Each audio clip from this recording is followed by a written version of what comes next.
नाज़रीन, आपको अपडेट करें लालिया से, जहां उमर नुमाइंदा खसूसी शेख खुर्रम अब्बास के मुताबिक 20 नवंबर 2021 बरोज़ हफ्ता बच्चों के आलमी दिन के हवाले से सोशल वेलफेयर डिपार्टमेंट और बैतुल माल लालिया के ज़ेर एहतमाम government girls primary school number 1 Laliya में तकरीब का इनेकाद किया गया, जिसमें स्कूल टीचर्स, इंतजामिया और बच्चों की कसीर तादाद ने शिरकत की।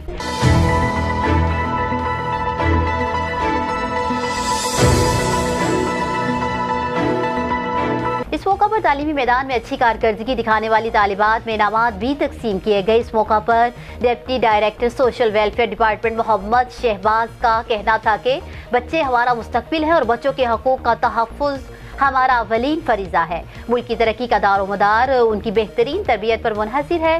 जबकि social welfare officer madam Bushra Rahman का कहना था कि इस दिन की मुनासबत से हमें यह करना है कि हमें अपनी आने वाली नस्ल की तालीम और तरबियत पर खुसूसी तवज्जो देने की ज़रूरत है, क्योंकि तालीम और अच्छी तरबियत के ज़रिए ही एक अच्छा मुआशरा तश्कील दिया जा सकता है।